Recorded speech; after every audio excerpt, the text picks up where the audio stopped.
she swatted us, which is, that's when you're home asleep with the kids. She calls the cops. His name is Tom Arnold. Right there, the cops are pissed. He is very violent. He has a lot of guns, and I'm worried about the kids. The cops come in hot. It's their job. I meet him outside, and I go, slow down, boys. Call your supervisor, because you guys have been here a lot.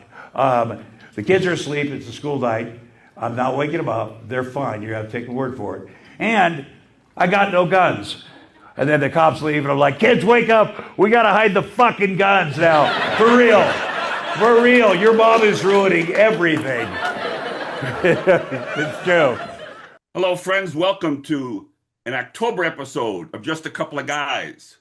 Your hosts, Pat Crimmins. Hello, Pat. Hello, Ray. And yours truly, Ray Rogina, bringing you a podcast devoted to talking everything, as we've always said. And today we return to the entertainment vehicle of comedy and welcome an actor, writer, and comedian with a career spanning 40 years, Tom Arnold.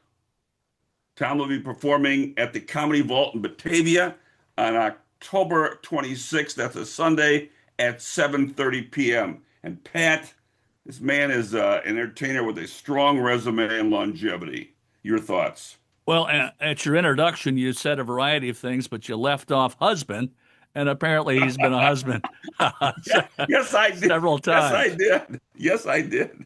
So his show is My Crazy Ex-Wife, and I think he's going to detail the many pratfalls and pitfalls of his 4 marriages, I think. Isn't that right? That's right. And as I'm sure we'll find out, I do not think the tour is devoted to Roseanne, although she'll be a part of the process, part of the act, I'm sure.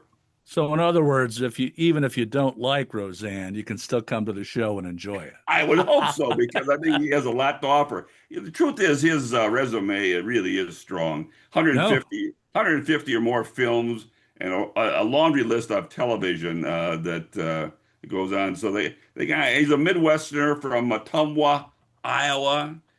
You know a lot about Iowa, and it's an interesting state. Obviously, our neighbor. We love Iowa. We love everything about Iowa. But my daughter went to Nebraska, and go right. Cornhuskers. That's all right. I can say. That's right. All right. Anyway, all of that. Tom Arnold will join us shortly, but we need to have one of our fine sponsors talk about their product. So we'll be back soon. Stay tuned.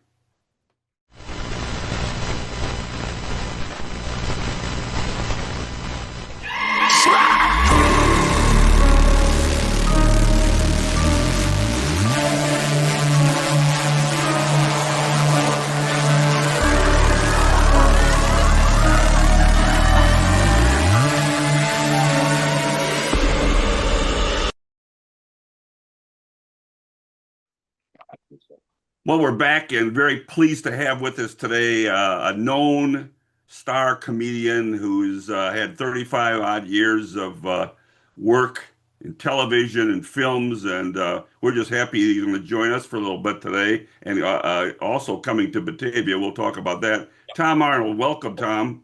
How are you? I think it's 40 plus years. All right. Well, we'll add that 5 on, and yeah, I'm very old, and it's been a long time, but a lot of fun. I'm excited to get to Batavia.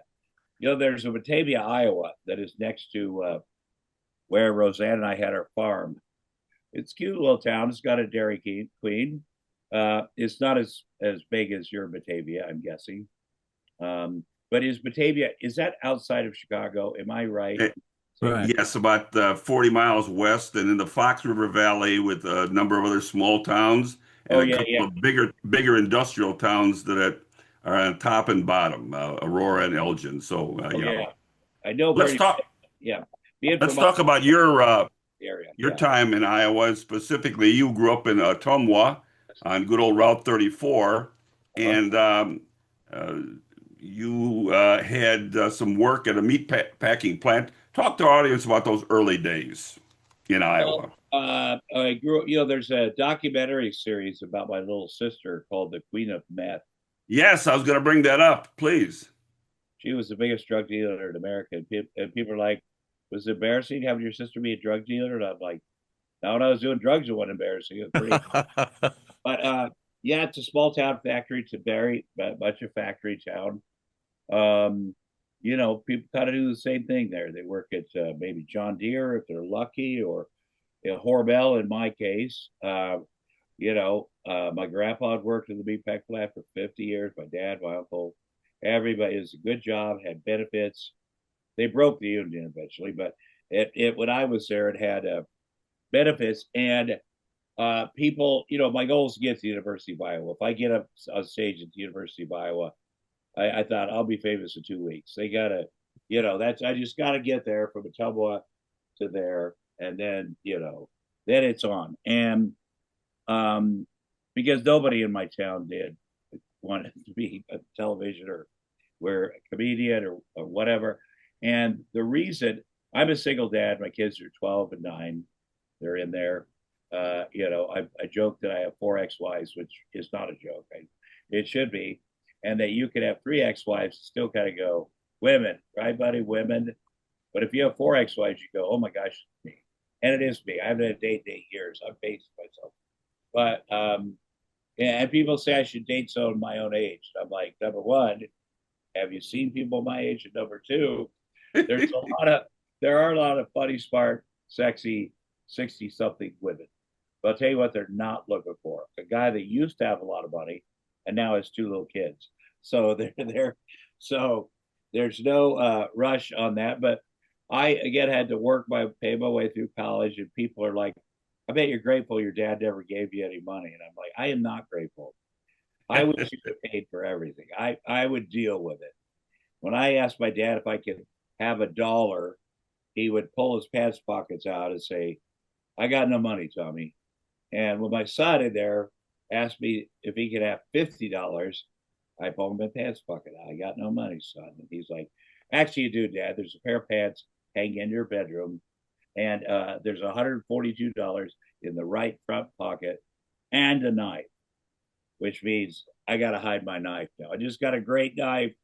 Now he knows where it is. I have to freaking hide it. But the meatpacking plant is it's a rough place. I think you guys can imagine. And I started there at 18. And, when you're 18, we're new at the meatpacking plant because it is boring.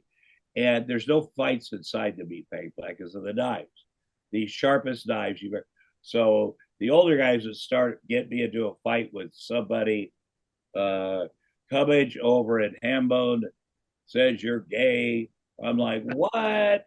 And like behind the Union Hall. So we get behind the Union Hall and, get a couple things going. I always won. And then everybody had to go out and buy one shot for each. So it was 13 shots. There'd be 13 of us. And I realized at a point I am the old guy's monkey. I want somebody else. I want another new guy to be my monkey that I can convince to do stupid stuff. But I work with a lot of great people. I still see them sometimes. My hire date was 10/10/77. So this last November 10th, I'm 48 years. I mean, I would have a great pension. Although I've been divorced 4 times, you lose your pensions. But I really like that. There's guys I'm buddies with today, and I'll tell you the kind of place it was. A lot of the guys are farmers and they work in a meat packing plant, and buddy of mine, Sully, he was on his corn checker combine and working and hit a stump and it threw him over the top and it cut off his arms, both, and so he figures out a way to pick up his arms and walk up to the highway.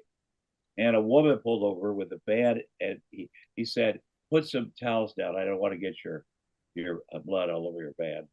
And so when I heard this, I flew back home, and they'd sewed him back on. Kind of brilliant job of sewing them back on. But I got a mannequin. I cut the arms off, and then I had it just where I would hold a beer. So I had these arms for him in case he those didn't work, but they worked. And honest God, he had to go back to work in 3 months. It's crazy. But they're like, you have to go. We're not going to pay you any more unemployment. You have to go back to work. So Hey, Tom, sticking with the meatpacking plant, it's my understanding that you actually were fired there after running naked through a fast food restaurant. Well, in the third year that I was working there, because all my buddies were at a real university, having a real college experience up there in Iowa City, and I was jealous of that. So I said, I'm going to start community college here in Ottumwa, Indian Hills Community College. So I'll go to that school during the day, work all night in the smoke shop, and I really wanted to have a college experience in this community college. And the average age of the person there is like 61. But one night there was a community college party. I called the 6 doorbell. I tell my buddies, we're going to this party, man. We're going to do it upright. And it honestly gets over at about 8:15 at night, for real. And so I'm like, that is not satisfying. We need to do something collegey. I said, what we're going to do? We're going to go streaking. This is 1982. It was in Chicago in 1964, but it just got to Iowa, streaking. So we go down to Mr. Quick's, our diner downtown. Me, Mike, and Bo come busting up in there with our shorts on our head, nothing else. Jump up on table, yelling, and there is no one there. And our friend who works in the kitchen won't even come out to humor us. So very disappointing. And so we're on the way back to the dorm. And I go, I know where there are people. Jefferson Square Manor, the old folks home. Not the old folks. We're not doing it for them. We're not pervs. We'll do it for the nurses because we know them and they will love it. And it turns out, of course, they did not love it. And we came busted out of there. It's a small town, man. All the cops. And they surrounded our car. Me and Mike and Bo jump in the back seat. 3 big, fat, naked guys trying to put their shorts on, rubbing butts. And I was like, guys, we're busted. I'm going to step out of this car, put on my underwear like a human being. And so as soon as I stepped out, the cop, Jonesy, handcuffs me behind my back. And I'm like, uh-oh. And it's on Main Street, our town. Everybody, you have a dream, you're in high school and you look down, oh my gosh, I'm in my underwear. But this was the worst because everybody's like, what is going on with Artie? And I said, take the cuffs off for a moment so I could get a little blood flowing, if you don't want to be. This is in December in Iowa, and it was not a good look. So they took, and my dad had bailed me out before, and so they took me into jail, and my dad came down. My dad was the nicest man in our hometown.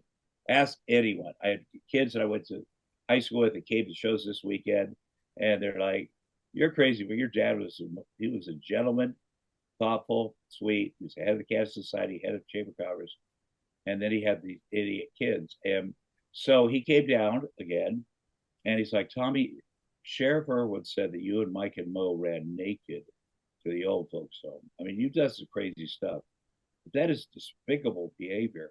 And I wouldn't think you'd do that to me and your grandma. And I'm like, stop. Sheriff Irwin is a freaking liar. Okay? I would not do that to you and our family. And I just wouldn't do it. And he's like, I didn't think so, Tommy. And we're standing there, and I'm like, Dad, can I have my underwear? Because I'm still naked. He just can't compute that, what reality of the situation is. Obviously, I ran naked through the old book. So, and when my sister got busted for drugs, he called me, Tommy, did you know Lori was a drug dealer? I'm like, Dad, everyone knows she's a drug dealer. Literally everyone, and the DEA knows. The local police, our mom, who left when I was 4, was super crazy. She married 7 times in our little town, and her last husband was the chief of police. And he hated me. He loved my sister. He worked for my sister. All the Ottumwa cops worked for my sister. So in the documentary series, the DA is pretty funny. But he's talking about how it made it a little complicated when they gave time to.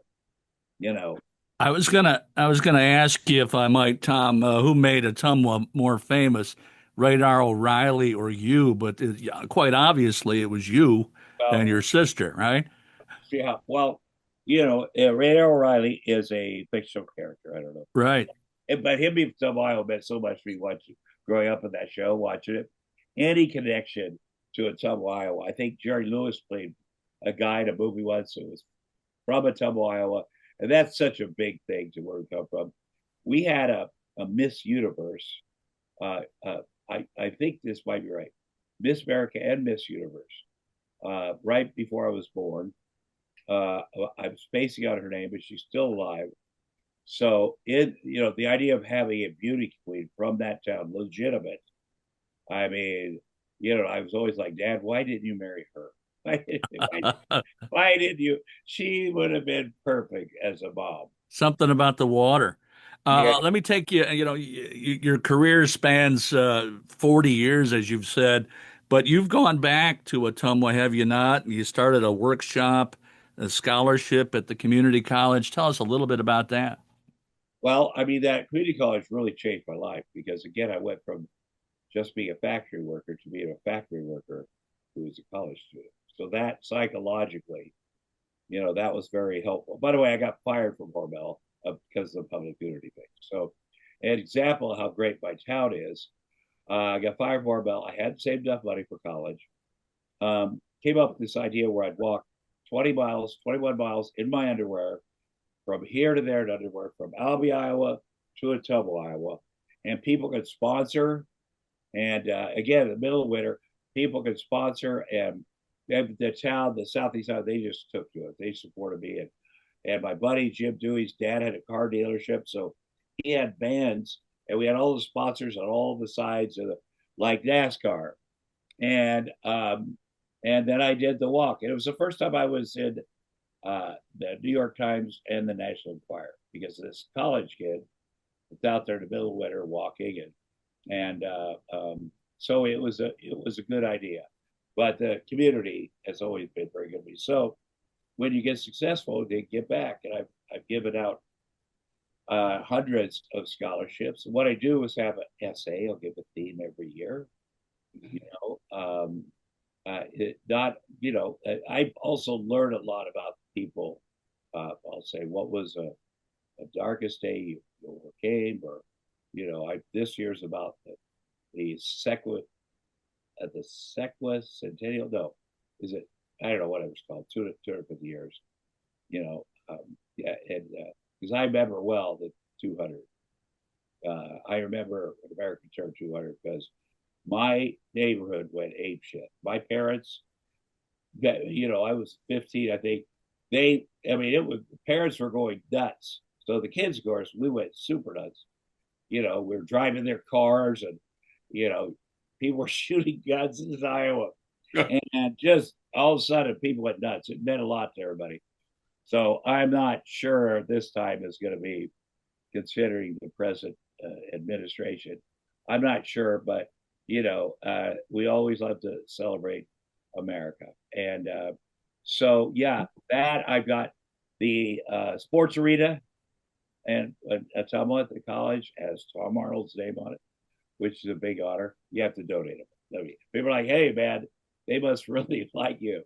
Yeah, they do, but I think you got to donate some money for that kind of stuff. But it's a big honor. Tom, what was the spark? What was the spark that got the comedy career started? How did that all evolve? Well, there was a couple things. Our dad, who was single dad, which is he worked in a factory. The only time I ever heard laugh, I mean, really laugh, like lose control, was when there was a Bob Hope special on. And Bob Hope was a comedian. He'd go around and entertain the troops, and, Korea and Vietnam, wherever. And he'd bring beautiful women with him, which my dad loved. And he did double entendre jokes, which my dad loved. So I was thinking, whatever Bob Hope does there, I'm going to do that. So one of the first things I did in show business was a Bob Hope special. And Bob Hope was so cool. He called my dad. He signed all this stuff for my dad. So my dad had the same living room in Ottumwa, Iowa, where he used to watch Bob Hope when I was this tall.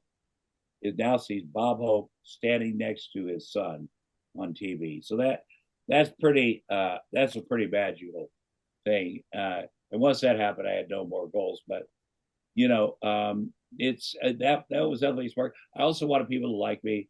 I wanted the bullies to stop. There, where I grew up, the older kids or the boys are brutal, and if I could get them to laugh, maybe they would stop a little bit. So, but and then I would start my little entertaining around, and I also got into I won some competitions for speech. They had to make all the competitions and a few things.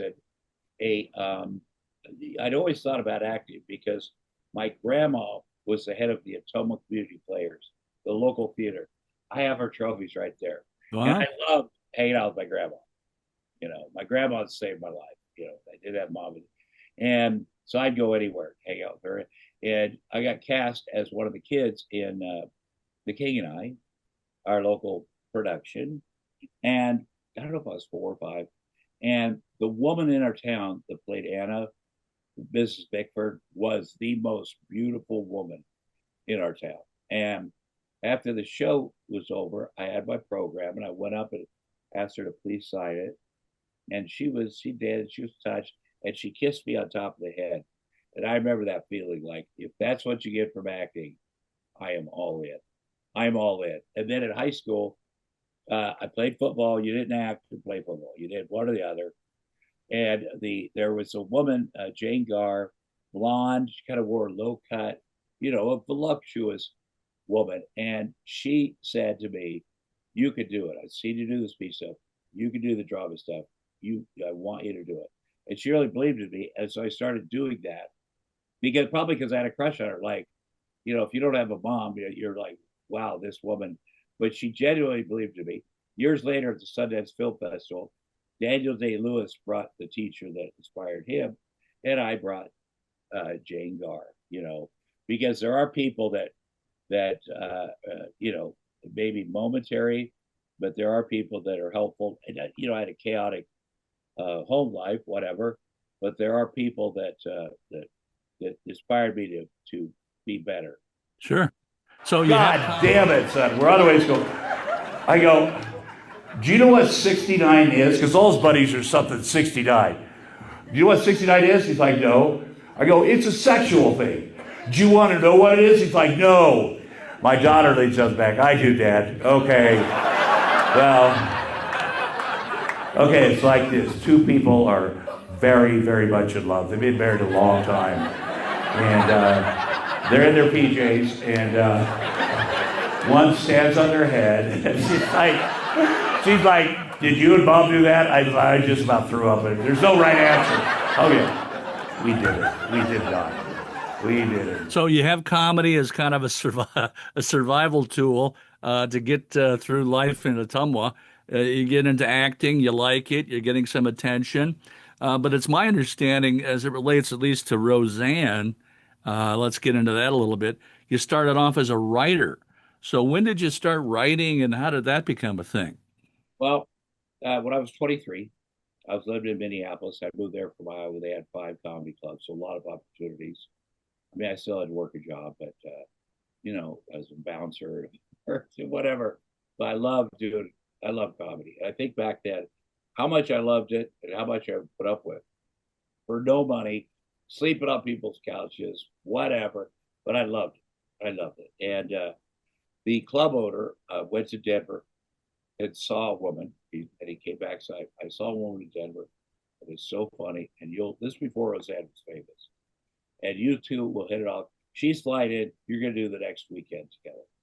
And we hit it off. We hit it off. We borrowed the Liz Winstead was her name. She created the Daily Show. We said, "Hey, she was the MC. We don't have a car. Can we borrow yours, Liz?" Sure. And then we just never brought it back. But I had never seen a person as funny as Roseanne. I'd certainly never seen a woman that's funny. And just the way, the things she talked about and the stuff she did. And, then she was, she's 7 years older than me. She had a family too, which was intriguing. She was a feminist. She was a super liberal. She used words I'd never heard in Iowa. And I came right from a meatpacking plant. So I love that about her. she loved that I would just stick up for her no matter what. So we would tour together every 3 months and party together like people did in those days. And then she said, "Would you please write me some jokes for Johnny Carson?" This is about a year into our friendship. I said, "Okay." She goes, "You know my character better than anyone."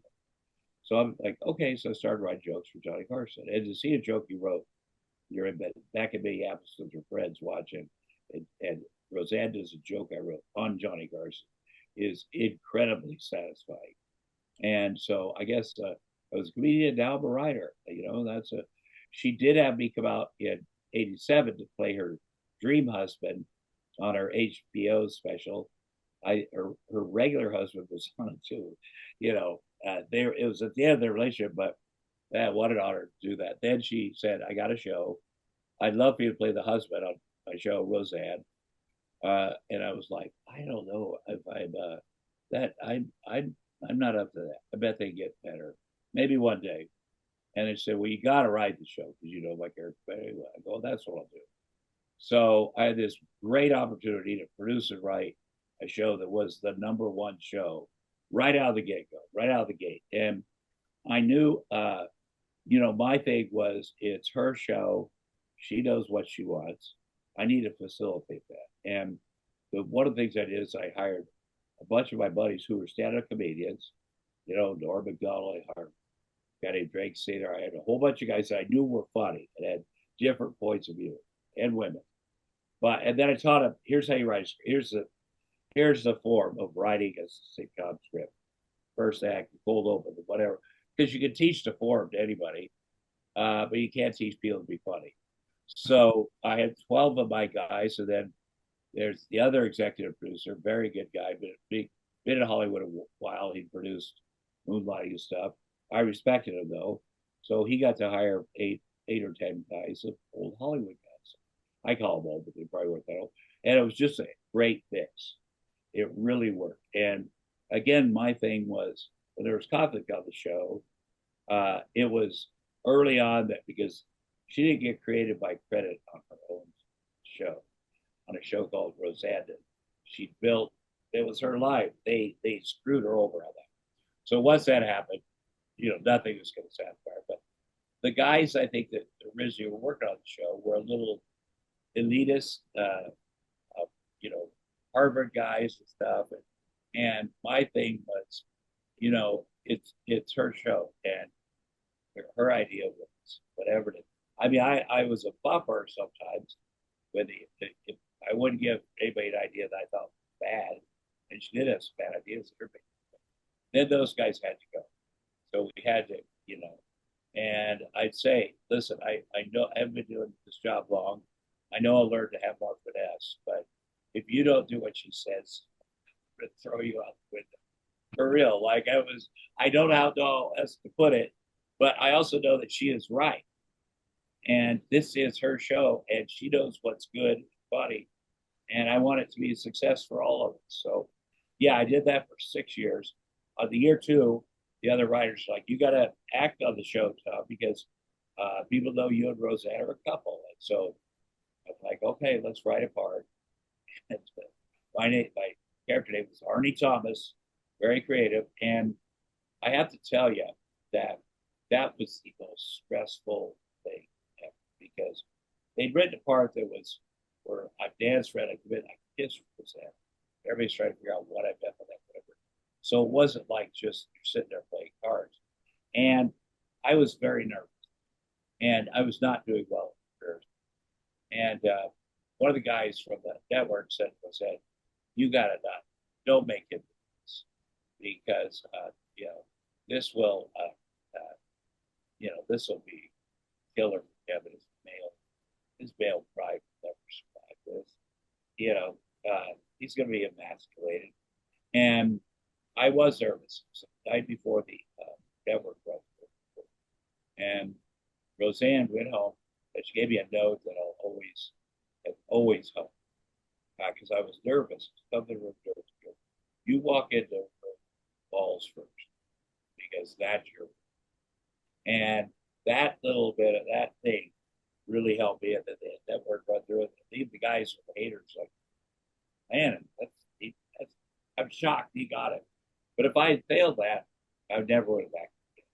And it would have been pressure on her, and it would have made her look bad. So, but I succeeded, thank God, and then I was an actor. I'll make the light of this. Well, segueing your acting a little bit into the movie True Lies and your character Gib Gibson, we wanted to talk a little bit about that experience. Did you have to audition for that, or did you know anybody that got you through the door, or how'd that work? Well, I knew that Jim Cameron was directing a movie called True Lies, and that Arnold Schwarzenegger and Jamie Lee Curtis were starring in the movie.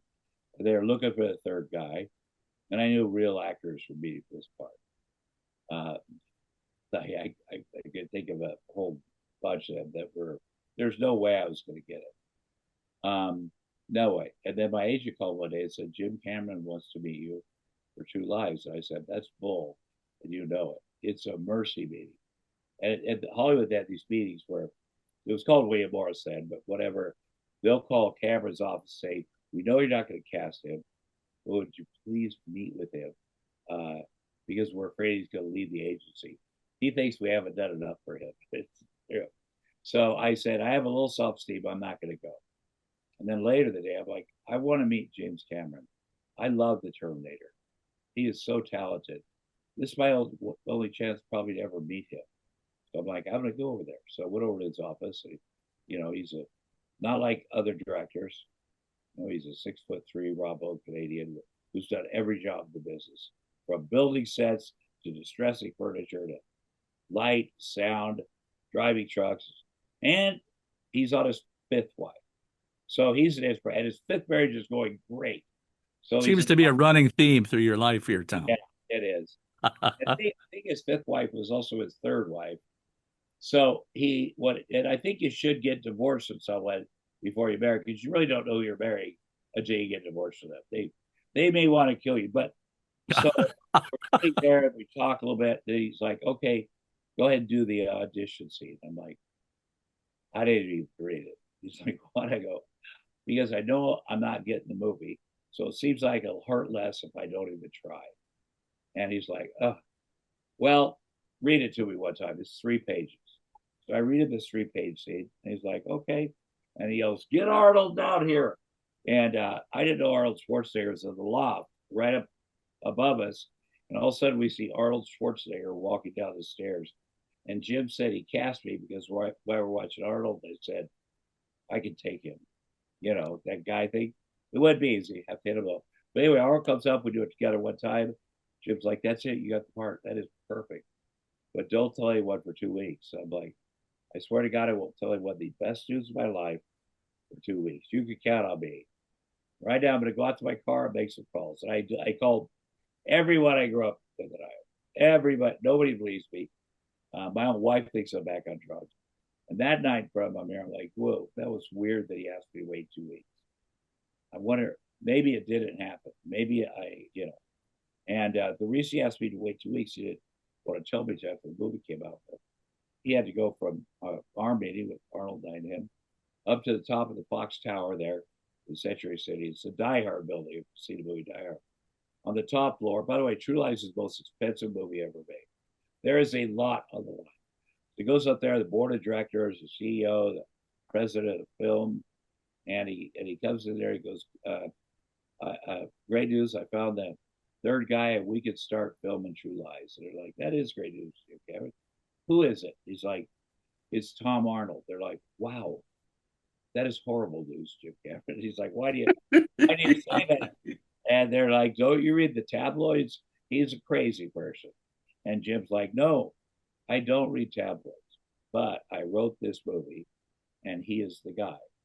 And they're like, we're very sorry, Jim, but we cannot approve Tom Arnold for this movie.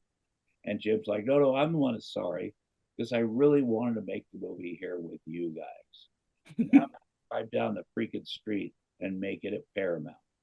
And they were like, okay, we'll give him a chance. Kind of a day-to-day thing. But, so I didn't know that. The Fox execs are coming to set. I'm hugging them for loving me. They didn't love me. But I think it turned out very well. And it's a big hit. We all stayed friends, and I remember thinking, I bet all movies are like this, and it turns out no movies are like that. But Hey, Tom, a couple quick questions before we take a break here. One, uh, you're a sports fan. You ran a TV show called The Best Damn Sports Show on TV.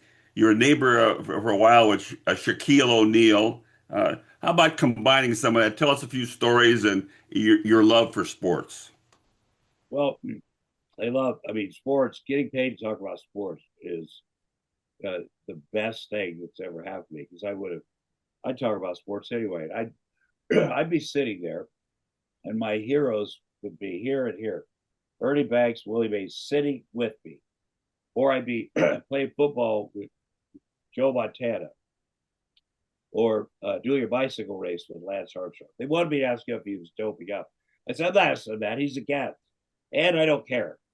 But I will race him in a bicycle race. It was so amazing, because I'm not objective. I'm a Cubs fan, an Iowa fan. I'm not gonna about. That's what I'm gonna be. I love the guys I was with: Michael Irvin, John Sally, Chris Rose, John Kruk was the original.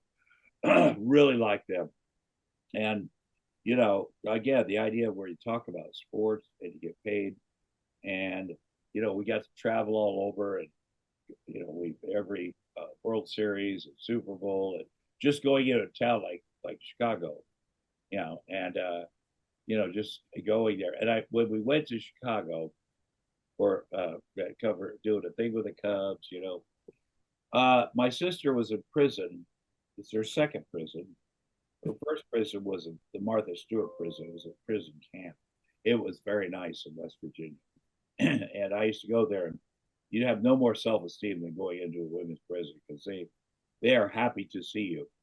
And I talked to them, but she went back at it. So I said, no easy prison this time. Something with a drug and alcohol component, chemical dependency component. So Greenville, Illinois, she was up there. So we went and did all the stuff we did. We covered we were in town. We covered all the Bulls, the Bears, the Cubs, and the White Sox. Did stuff, had fun because Chicago fans are great freaking fans. Trust me, I'm a Cubs fan. We are very loyal people. So I'll say so. I decided I'd go visit my sister. I hadn't visited her 4 years because once she started doing it again, I'm like, I'm out. And so we took the cameras in there, in the prison. They let us, and it was very, it's not like something you see on a sports show. And I'm very grateful of something like that. Another thing that happened was my Little League baseball coach died. And John Kruk did not want to fly back and forth across the country. So he was driving. So the producers talked him into stopping by Ottumwa, Iowa to see my old Little League baseball coach. They didn't tell him that he was dead.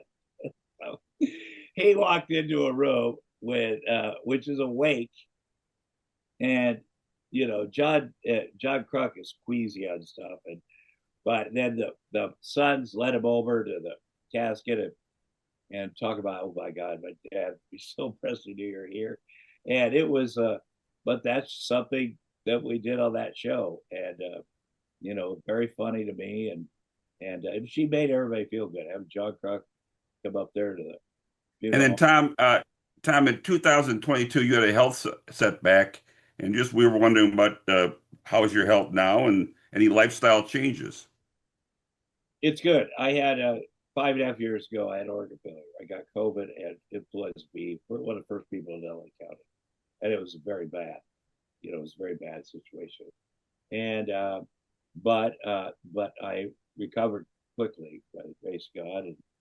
And so I was on life support for 6 days, ECMO, ventilator, all these things. But I walked out of the hospital in 2 weeks, because basically I had to pick up my kids. They were at their mom's, and I needed to get well to go get them. So then in 2022, let's get the kids' bathroom there, and we do a thing where it's hard to get them in the tub, and it's harder to get them out. And it was a school night. We were brought up behind, so I say, first kid in the tub wins. and I'd run the water. They both get in there, which is fine. I'll rinse it. They got a full court basketball thing. And then it's time to get out. They don't want to get out. So what I do is I turn to the door, I count to 10. Whoever gets out first wins. and when I turned back around, my right eye felt like a curtain came down. And I thought, well, maybe I'd punch myself in the eye here. So I get up to bed, and then I get on Google and figure out what it is. It might be a floater. And I was flying to Fairbanks, Alaska the next morning to start a show. And I thought, I'll take care of it up there if it is something. And then I'm like, I should probably, after I drive the kids to school, stop by UCLA, have my eye guy just take a look. And so they ran some blue dye in me or whatever. And he comes back, you've had a stroke. I'm like, God, I knew I would hear that one day, but I was hoping not so soon. And, they have you, when you're in, the first year, they have a 1 through 10 types of strokes. And mine was a 1, thank God, because you get up to number 7 or 8, man, it's serious. So I lost 80 pounds. That's what I did. I'd met a guy at Arnold Schwarzenegger. I was like, how did I have a stroke? I don't get it. Well, it turns out I gained 80 pounds during the pandemic. The kids were homeschooled. The only people that saw me with my shirt off were my kids. There's no pressure. I grown a beard, sweatpants to the face. But I'd met a guy at Arnold's a few years before. He said, he'd like to work out with me. He was a food coach. He was a lifestyle coach. I was like, yeah, one of these days. I thought, and then I called him. And I said, hey, you still interested in helping me? He's out of St. Louis, Charles D'Angelo. And I saw his work. He's helped a lot of very big people become normal sized people. And a lot of them are doctors, because doctors tend not to take care of them. And there's some kids, but he helped me. We talked every 2 weeks. We'd do. He'd tell me exactly what to eat, exactly what time, and to do what got up to an hour of cardio. So there's 6 times you eat during the day. And I was like, there's no way that this is going to work. And he knew that Arnold Schwarzenegger and I was going to be on the first season of FUBAR, his Netflix show, in July. And this is February.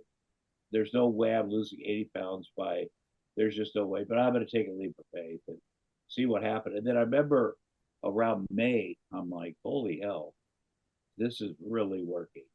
And so when we filmed the first season, I weighed less than I did at the original True Lies.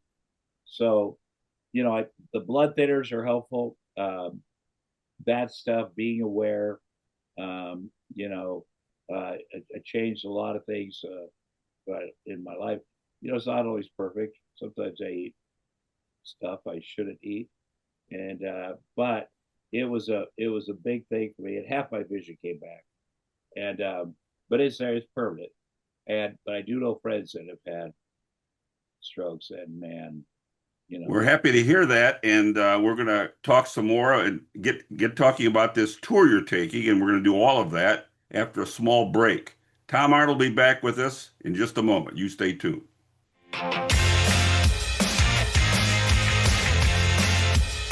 Hello, friends. This is Ray Rogina. Are you looking for the place to be? Voted best live music and entertainment venue by the Daily Herald in 2023? That would be Old Republic in Elgin, an indoor-outdoor hub with classic American eats, beer, and cocktails, plus the best sports bar, burgers, wings, and ribs. Best value? Old Republic. Another good place to be. All right, we're back here with Tom Arnold and Ray, of course. Tom, the reason you're here, I assume, outside of the fact that you love us, is that you're going to be in Batavia on October 26th at the Comedy Vault. And we wanted to talk a little bit about your current tour and the show itself, which I believe is My Crazy Ex-Wife, which is singular, I notice, even though you've had the 4. So tell us a little bit about it. Well, you're an attorney, and if someone's going to sue you for calling her my crazy ex-wife, it's less likely to succeed if I have four ex-wives. Like Right. I was not talking about you. People assume it's about my first ex-wife. Right. And I tell people she's not even close to my craziest ex-wife because Roseanne and I never had kids together. And the worst thing she did was go on Saturday Night Live and say that I had a 3-inch penis, which is confidential information. You're supposed to take that to the grave. But I got my best joke ever, which is even a 747 would look small if it landed in the Grand Canyon. So, but my fourth ex-wife I had these kids with, and usually you have kids with somebody and you get divorced. Like, I hate you, but I love the kids more. So let's co-parent. But that doesn't always happen. She has it's public record. She swatted us for. She calls the cops, says his name is Tom Arnold. Right there, they're mad. He's very violent. He's got a lot of guns, and I'm worried about my children. And so the cops come in hot, and I meet them outside. I'm like, slow down, boys. You may call your supervisor. You guys have been here a lot, and it's school night. I'm not waking the kids up. They're fine. You got to take a word for them. And I got no guns. So then the cops leave and are like, kids, wake up. We got to hide the freaking guns now. Oh my God, your mom's doing everything. But it was true. I had my grandpa's squirrel rifle, Iowa. And I'm like, now I have to take it to the garage where I can never get it. But, there's a lot of things like that. Yeah, to make those things funny, at first people were shocked and they may have read it in the paper, but it's hard for people to hear that a mother would do these things in front of their children or put people in danger or whatever. And but you find a way to make it is my life. You find a way to make it tolerable. It's absurd. Although I've noticed, because I always thought, oh, I'm the only one that's gone through this. It's embarrassing. I'm a man, whatever. And then after the show, when people light up to get pictures and stuff, they'll tell me I went through the exact same thing, or I had this, or I had that. So it's like when I meet recovering addict alcoholics at the end of the show, I talk about my journey. It's like, oh, we have this thing in common, and people share stuff with me that come to my shows. And so I consider when I do the shows, that's my adult time. I don't get a lot of adult time here. It's got this kid doing that, this kid. We got a lot of sleepovers, kids. But when I go on the road, it's my adult time. If people come, they bring their date, they bring their mom, they bring their dad.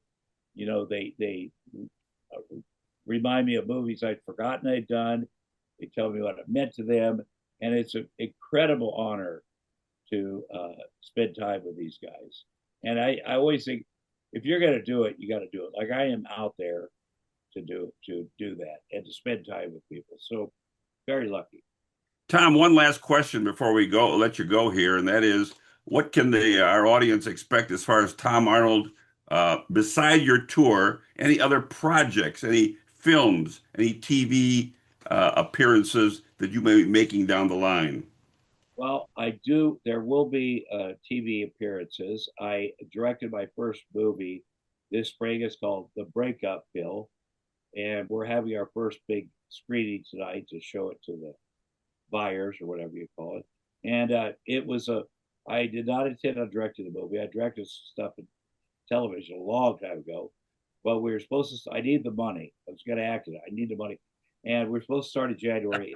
Pacific Palisades, and our sets burned out. So we pushed it to March, getting ready to start shooting, and they fired the director. They said, okay, now we got to push it to the end of summer.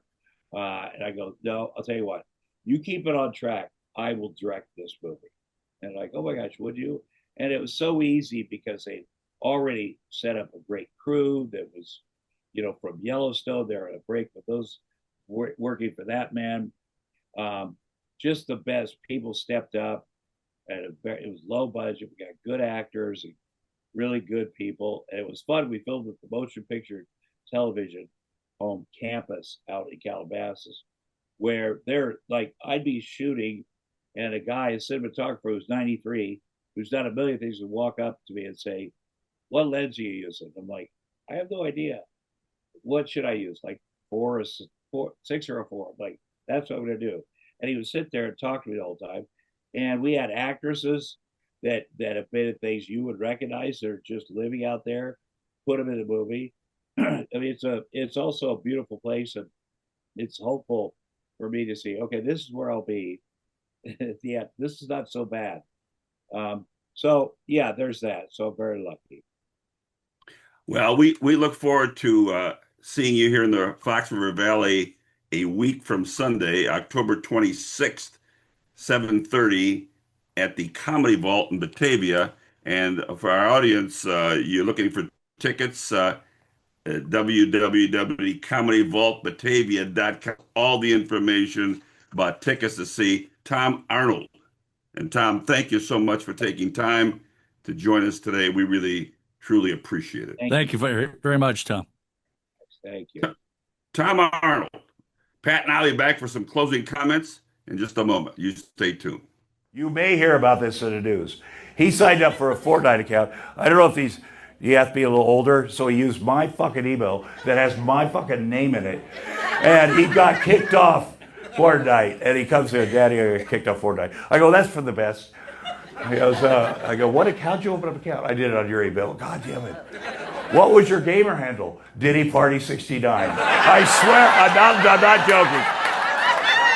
All right, we're back. Ray and I are here with our thoughts regarding our guest, Tom Arnold, who's gone from the butcher shop to encounters with the police to being a writer, being married many, many times. And now he's coming to Batavia, October 26th, 7:30 p.m. at the Comedy Vault in Batavia. Right, Ray? That's right, Pat. A place where we've frequented on the podcast, as you recall. I have a question to ask you. Have you ever seen the documentary that his sister produced? That seems to be very intriguing. This woman's a meth dealer, and now, from what I read, they had the sister, the brother Scott, and Tom had a reunion after 28 years, and that was the impetus to create this documentary or whatever it is, and it's pretty bold and pretty revealing about all of them. Well, my time as a prosecutor, I've heard these stories. I was proud of the fact that I heard that he visited her in prison a few times. A lot of siblings won't do that. I have not seen the documentary, but I have lived the stories. I've heard the stories. So I certainly can guess how it was. But I have an old joke about marriage. I assume it's my joke, but I don't know for a fact. But I equate marriage to the bar exam. And I say that you should only be allowed to be married a few times before you're disqualified for the concept. And I can't imagine being married 4 times. I can't even, I know that you can't either, Ray. It would just be an amazing adventure. But that's what brings comedy to the fore, and the people of Batavia and everyone else around the Fox Valley can enjoy the various stories regarding the multiple wives and all of the fun involved therein. Yeah, I'm glad you asked that question about the fact that in this tour he has, My Crazy Ex-Wife, it's not focused on Roseanne, but it's focused on the totality of these 4 marriages and the children and then of course the difficult part from my perspective is to bring that into some kind of comedic atmosphere where there's jokes to be made and fun. That's a tough thing. Well, how could it not be funny? Because, like I said, four marriages. That's tragic almost. So it has to be funny. Otherwise, you're gonna be sad. Well, anyway, our thanks to Tom for taking the time to come on here, and of course he's promoting his tour, and I certainly appreciate that. Anyway, all right. Well, it's time for us to say goodbye, and so it's very important for us to start by saying, even though we have not really engaged him too much face to face in a while, and today we're still not doing that. As you can see, you and I can see his name up there on the screen, and that's where it's at, and it's all black. The Big Cheese, also known as the Big Cheese. Kind of like your Facebook page. the the black, the black, Oh, mine? yes. Oh, hopefully it'll go back to changing characters and such All right, well, that's good. when But the anyway, clouds lift. our crack producer, Paul Stukel, always a pleasure, sir. Nice to talk to you today, and thanks for putting this all together. We really appreciate it. For my partner, Pat Crimmins, uh, this is Ray Rogina speaking and looking outside and saying to myself, it's still a beautiful fall. It's still a beautiful Paul. fall. The weather is just gorgeous, although we haven't had much rain, so the trees are not as bright and golden and red as they should be. But I that's hear okay. a La Nina's coming. Well, I know there's going to be some rain coming here. So Paul, that's snow and cold. we'll give you a shot here, Paul. In your neck of the woods, is there rain? No, but it's still darn pretty. You The probably leaves a lot are prettier very, than we're very here. nice. Yeah. They're very, very nice. That's good to hear. All right. Anyway, Ray and Pat, Pat Ray. just a couple of guys. Until our next time, we'll see you. So long, everyone. So long. I'm grateful you guys are here. I need the fucking money. I'm telling you, I'm not going to be. No. Because I have 4 ex-wives. And let me tell you, two local. You could have 3 ex-wives and still kind of go, fucking women, right, dude? Hey, women. But if you have 4 ex-wives, you go, holy shit, it's me. And it is me. It is me 100%.